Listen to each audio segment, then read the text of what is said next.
Hi, Namaste, welcome back to my channel Minchina.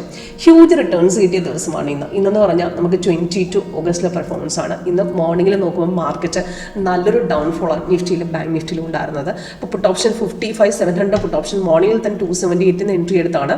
അവിടെ നിന്ന് approximate 476 വരെയൊക്കെ പോയിട്ട് നല്ല റിട്ടേൺസ് ആണ് മോർണിംഗിൽ തന്നെ ഉണ്ടായത്. ഒറ്റയടിക്ക് ഒരു കയറ്റമായിരുന്നു. നമുക്ക് ധൈര്യമായിട്ട് ഹോൾഡ് ചെയ്ത് വെക്കായിരുന്നു.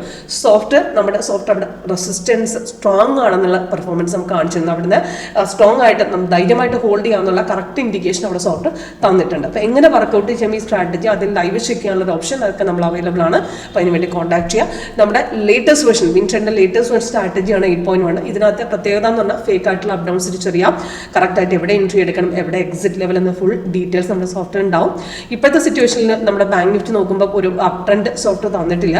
ഒരു അപ് ട്രെൻഡ് ഇവിടെ ഇല്ലാന്ന് തന്നെ പറഞ്ഞിട്ടുണ്ട്. സൈഡ് വേസ് ആണ്. നമുക്ക് ഡൗണിലേക്ക് തിരിച്ചിറങ്ങാൻ ചാൻസ് പറയുന്നത് എന്താ, ബൈക്ക് ചാൻസ് അഥവാ ഉണ്ടെങ്കിൽ നമുക്ക് അവിടെ സോഫ്റ്റ്വെയർ പുതിയതായിട്ട് ബൈ സിഗ്നൽ ഫോം ആവും. അത് ഫോം ആവുന്ന സ്ഥിതിക്ക് നമുക്ക് ഇതുവരെ ഒരു ബൈ ഇൻഡിക്കേഷൻ എടുക്കണ്ട എന്ന് സോഫ്റ്റ്വെയർ പറയുന്നുണ്ട്. അപ്പോൾ നമ്മുടെ സോഫ്റ്റ്വെയറിന്റെ ഏറ്റവും വലിയ പ്രത്യേകത എന്ന് പറഞ്ഞാൽ side vase indication correct details ആയിട്ട് എക്സ്ട്രാ കളർ വഴി കാണിച്ചു തരും എന്നുള്ളതാണ്. ഓക്കെ, അപ്പോൾ എങ്ങനെ വർക്കൗട്ട് ചെയ്യാം സ്ട്രാറ്റജി ഞാൻ കാണിച്ചു തരാം. ജസ്റ്റ് ഇന്നത്തെ ട്രേഡ് കണ്ടിന്യൂഷൻ മാർക്കറ്റ് ആണ്. ബാങ്ക് നിഫ്റ്റിയിൽ വന്ന ട്രേഡ് ആണ്. ഇപ്പോഴത്തെ ലൈവ് റേറ്റ് ആണ് കാണുന്നത്. മോർണിംഗ് മൊമെന്റ് ആണ് ഈ കാണിക്കുന്നത്. അപ്പോൾ ഇതിനകത്ത് നമുക്ക് കഴിഞ്ഞ ദിവസം ക്ലോസിംഗിൽ വന്ന സെല്ലിന്റെ കണ്ടിന്യൂഷൻ 3:15 വന്ന സെല്ലിന്റെ കണ്ടിന്യൂഷൻ ആയിട്ട് പോവുകയാണ്. അപ്പോൾ ഗ്യാപ് ഡൗണിൽ ഇറങ്ങി ഓപ്പൺ ആയതാണ്. അവിടുന്ന് സപ്പോർട്ട് ബ്രേക്ക് ചെയ്ത ശേഷം മാർക്കറ്റ് തിരിച്ചിറങ്ങുക തന്നെയാണ് ചെയ്തത്. അപ്പം നമുക്ക് ആ മിനിറ്റ് വൈസ് ചാർട്ട് വെച്ചിട്ട് നോക്കിക്കഴിഞ്ഞാൽ നിങ്ങൾക്ക് കാണാം M1 സ്ട്രാറ്റജി വെച്ചിട്ട് 1 മിനിറ്റിൽ കഴിഞ്ഞ ദിവസം വന്ന സെല്ലിന്റെ കണ്ടിന്യൂഷൻ പ്രോപ്പറായിട്ട് ആ ബ്രേക്ക് ചെയ്ത് താഴ്ത്തിറങ്ങി. അവിടുന്ന് പിന്നെ രണ്ടാമത് ബ്രേക്ക്, ഇപ്പോൾ ആദ്യത്തെ ട്രേഡ് എടുത്തില്ലേ, രണ്ടാമത് പിന്നെയും ബ്രേക്ക് ചെയ്തപ്പോൾ അവിടുന്ന് ധൈര്യമായിട്ട് എടുക്കാമായിരുന്നു. അത് പിന്നെയും 2-3 പ്രാവശ്യം ബ്രേക്ക് ചെയ്ത് ഇറങ്ങുകയാണ് ചെയ്തത്. ധൈര്യമായിട്ട് അത് ഹോൾഡ് ചെയ്യായിരുന്നു. ഇപ്പൊ ആദ്യത്തെ ട്രേഡ് മിസ്സാർക്ക് പിന്നെയും നെക്സ്റ്റ് ട്രേഡ് എവിടെ എടുക്കണം എന്നുള്ളത് നമുക്ക് 1 മിനിറ്റിൽ കറക്റ്റ് ആയിട്ട് കാണിച്ചു തന്നിട്ടുണ്ട്. 5 മിനിറ്റ്സിലാകുമ്പോൾ ഒറ്റ ഇറക്കായിരുന്നു. നമുക്ക് അവിടെ ധൈര്യമായിട്ട് ഹോൾഡ് ചെയ്യായിരുന്നു. ഇൻ കേസ് നമുക്ക് അവിടെ ഒരു ട്രേഡ് എടുത്തില്ലെങ്കിലും എവിടെ നിന്ന് നമുക്ക് നെക്സ്റ്റ് ട്രേഡ് എടുക്കുന്നത് കറക്റ്റ് ഇൻഡിക്കേഷൻ സോഫ്റ്റ്വെയർ കാണിച്ചിട്ടും അതിൽ 1 മിനിറ്റ് 5 മിനിറ്റ്സ് ഒന്ന് കമ്പയർ ചെയ്താൽ മതി. നമുക്ക് ആ ഡൗൺഫോളിൽ ഇപ്പോൾ പെട്ടെന്ന് ആദ്യത്തെ ട്രേഡ് കിട്ടിയില്ല, അടുത്ത ട്രേഡ് അവിടെ നിന്ന് റിട്രേസ്മെന്റ് പിടിക്കാം. തിരിച്ച് മാർക്കറ്റ് പിന്നെയും കയറിയ ശേഷം രണ്ടാമത്തെ ഇറക്കം ഉണ്ടായിരുന്നു. അവിടെ നിന്ന് പിന്നെ 2 പ്രാവശ്യം കട്ട് ചെയ്ത് ഇറങ്ങിയിട്ടുണ്ട്. അപ്പോൾ ആ ട്രേഡ് എടുത്തിട്ടില്ല, അത്രക്ക് പിന്നെയും അടുത്ത ട്രേഡ് എവിടെ എടുക്കണം സോഫ്റ്റ്വെയർ കറക്റ്റ് ഇൻഡിക്കേഷൻ തന്നിട്ടുണ്ട്. ഇതിൽ ഓപ്ഷൻസിൽ ഏറ്റവും വലിയ പ്രത്യേകത മിനിറ്റ് വൈസിൽ നമുക്ക് വെച്ച് മോർണിംഗിൽ തന്നെ ട്രേഡ് എടുക്കാൻ പറ്റും. അതിൽ ഇന്നത്തെ ഓപ്ഷന്റെ ചാർട്ട് ഞാൻ കൂടെ കാണിച്ചു തരാം. ഓപ്ഷന്റെ ചാർട്ടിലെ M1 മിനിറ്റിലെ സ്ട്രാറ്റജിയിൽ നമുക്ക് മോർണിംഗിൽ വന്ന മൊമെന്റ് ആണ്. മോർണിംഗിൽ കഴിഞ്ഞ ദിവസം കണ്ടിന്യൂസ് ആയിട്ട് മോർണിംഗിൽ രാവിലെ തന്നെ കട്ട് ചെയ്ത് കയറുകയാണ് ചെയ്തിരുന്നത്. നമ്മൾ ട്രേഡ് എടുത്ത് കഴിഞ്ഞ ദിവസം കണ്ടിന്യൂസ് ആകുമ്പോൾ റെസിസ്റ്റൻസ് ബ്രേക്ക് ചെയ്യുന്ന ലെവലിൽ മാത്രം നോക്കിയാൽ മതി. കാരണം ഓൾറെഡി കൺഫേംഡ് ആണ്. നമുക്ക് ക്യാൻഡിൽ കളറും താഴത്തെ കൺഫർമേഷൻ ബാറും ബൈസോണും കൂടെ ഒന്നിച്ച് വന്നാൽ അടുത്ത് ഞങ്ങൾ ട്രേഡ് എടുക്കാം. ഇവിടെ ഓൾറെഡി കൺഫർമേഷൻ ഉള്ളതുകൊണ്ട് മോർണിംഗിൽ തന്നെ ബ്രേക്ക് ചെയ്ത് കയറി. അവിടെ നിന്ന് 210 ഒറ്റയടിക്ക് ബ്രേക്ക് ചെയ്ത് കയറി അപ്രോക്സിമേറ്റ് 86 വരെ. പിന്നെ തിരിച്ചിറങ്ങിയിട്ട് മാർക്കറ്റ് 68 പിന്നെ രണ്ടാമത്തെ ബ്രേക്ക്, പിന്നെ 368 വരെ കയറിയിട്ട് തിരിച്ച് മാർക്കറ്റ് 27 വരെ പിന്നെ ഡിപ്പ് വന്നിട്ടാണ് തിരിച്ച് കയറി.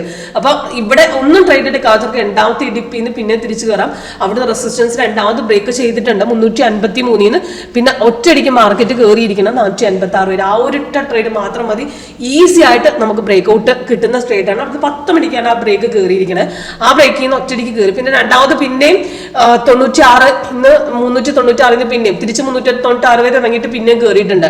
അവിടുന്ന് അപ്രോക്സിമേറ്റ് 65 വരെ പിന്നെയും കയറിയിട്ടുണ്ട്. അപ്പൊ ധൈര്യമായിട്ട് ഇപ്പൊ ആദ്യത്തെ ട്രേഡ് എടുക്കാത്തവർക്ക് നെക്സ്റ്റ് ട്രേഡിൽ എവിടെ എടുക്കുന്ന സോഫ്റ്റ്വെയർ കറക്റ്റ് ഇൻഡിക്കേഷൻ ആയിട്ട് നമുക്ക് തന്നിട്ടുമുണ്ട്. ഓക്കെ, അപ്പൊ വളരെ എളുപ്പമാണ് ഈ സ്ട്രാറ്റജി സെറ്റ് ചെയ്യാൻ. അപ്പൊ നമുക്ക് ഏത് സ്ട്രൈക്കാണ് കൺസേൺ, നമ്മൾ ചെയ്യുന്ന സ്ട്രൈക്കുകൾ നമുക്ക് വ്യൂവിൽ സിമ്പിൾസിൽ പോയി നമുക്ക് ഏത് സ്ട്രൈക്ക് വേണേലും ഇവിടുന്ന് ആഡ് ചെയ്ത് കൊടുക്കാനുള്ള ഓപ്ഷൻ ഉണ്ട്. നമുക്ക് കോള് പുട്ട്, നമ്മുടെ ഇന്തമണി അഡ്ഡമണി, നമ്മൾ ഏത് മാർജിൻ അനുസരിച്ചുള്ള സ്ട്രൈക്ക് നമുക്ക് ഇവിടെ ആഡ് ചെയ്ത് കൊടുക്കാം. അപ്പൊ അതിൽ ഇതുപോലെ സീക്വൻസ് കാണിച്ചു തരും അതിനകത്ത്. അപ്പൊ അതിനകത്ത് എൻട്രി എക്സിന് കറക്റ്റ് ഡീറ്റെയിൽസ് ഉണ്ടാവും. അപ്പൊ ഇതിൽ നോക്കുകയാണെങ്കിൽ 5 മിനിറ്റ്സ് വെച്ച് മിക്കും 5 മിനിറ്റ്സ് ആണ് വെക്കേണ്ടത്. പക്ഷെ മോർണിംഗ് ട്രേഡിലാണ് 1 മിനിറ്റ് കിട്ടുന്നത്. 5 മിനിറ്റ്സ് വെച്ച് നോക്കുകയാണെങ്കിൽ ക്ലോസിംഗിൽ വന്നത് മോർണിംഗിൽ റെസിസ്റ്റൻസ് കട്ട് ചെയ്ത് കയറുമായിരുന്നു. റെസിസ്റ്റൻസ് സ്ട്രോങ് ആയിരുന്നു. ഇപ്പോൾ സ്ട്രോങ് ബ്രേക്ക് ആണ് നമ്മുടെ മോർണിംഗിൽ ഒക്കെ ആയപ്പോഴേ കറക്റ്റ് ലെവലിൽ കാണിച്ചിട്ടുണ്ട്. അപ്പോൾ ആദ്യത്തെ ബ്രേക്ക് പോയപ്പോൾ തന്നെ ഒറ്റയടിക്ക് അടിച്ച് കയറുകയാണ് ചെയ്യുന്നത്. ധൈര്യമായിട്ട് ഹോൾഡ് ചെയ്യാം. അഥവാ നമ്മളൊന്ന് വെയിറ്റ് ചെയ്ത് നോക്കിയാലും അടുത്ത ഡെലിവറി എടുക്കുന്ന കറക്റ്റ് ഇൻഡിക്കേഷൻ സോഫ്റ്റ്വെയർ പറയുന്നുണ്ട്. ഓക്കെ, ഇപ്പോൾ കൂടുതൽ ഡീറ്റെയിൽസ് ആയിട്ട് ലൈവ് സെഷൻ അറ്റൻഡ് ചെയ്യണമെന്നുണ്ടെങ്കിൽ ഒന്ന് കോൺടാക്ട് ചെയ്യാം. Okay, thank you.